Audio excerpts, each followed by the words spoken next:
अहम खबर आ रही है वो जान लीजिए। वॉशिंगटन और न्यूयॉर्क पर आतंकी हमले का भी खतरा है। न्यूयॉर्क में ट्रंप टावर की सुरक्षा बढ़ाई गई है। वॉशिंगटन में ट्रंप होटल को अभेद किले में तब्दील कर दिया गया है। 26/11 की तरह हमले की साजिश में है आतंकी, ऐसा इनपुट मिला है, जिसके बाद ट्रंप टावर की सुरक्षा बहुत ज्यादा बढ़ा दी गई है। हमारे साथ मेजर जनरल अस्थाना साहब मौजूद हैं। अस्थाना साहब, ये बताइए कि इस तरह का डिवीजन अमेरिकन सोसाइटी में एक तो पहली बार नजर आ रहा है, और इतना जबरदस्त खतरा अमेरिकी चुनावों के नतीजों के साथ साथ पहली बार नजर आ रहा है। क्या आप ये बात मानते हैं, और ऐसा हो क्यों रहा है? ये जो इस बार का जो यूनाइटेड स्टेट्स का इलेक्शन है, ये काफी मामलों में अलग है जी। और ये जो रेशियल प्रोटेस्ट हुए थे इलेक्शन से पहले, उनका भी काफी असर देखा जा सकता है।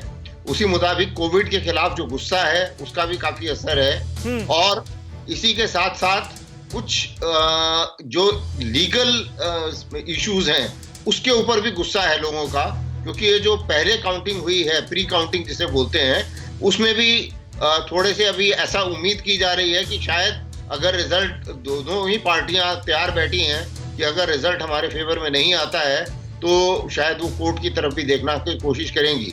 तो ये एक पहलू है।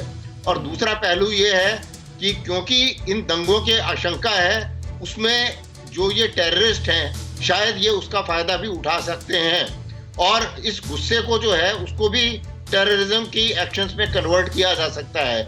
इसलिए इस किस्म की जो वार्निंग्स आप देख रहे हैं, वो भी मेरे विचार से उसका इससे एक ताल्लुक समझा जा सकता है, जो इस कंफ्यूजन की स्टेट को और ज्यादा बढ़ा सकता है। बिल्कुल बिल्कुल। अच्छा, बिल्कुल। और इस वक्त इलेक्टोरल वोट्स का जो आंकड़ा है वो आप देखिए, 109 डोनाल्ड ट्रंप के पक्ष में, 129 जो बाइडेन के पक्ष में। ये आंकड़ा क्या कहता है? रामकृपाल सिंह साहब हमारे साथ मौजूद हैं। रामकृपाल सिंह साहब, मैं आपके जरिए मैं चाहूंगा कि हमारे दर्शक इस आंकड़े को समझें। और देखिए, हम बात कर ही रहे थे इलेक्टोरल वोट्स की, आंकड़ा बढ़ गया है। डोनाल्ड ट्रंप का आंकड़ा जो है इलेक्टोरल वोट्स का, वो 115 हो गया है, लेकिन अभी भी बढ़त बनाए हुए हैं जो बाइडेन। ये क्या जारी रहता हुआ नजर आ रहा है, रामकृपाल जी?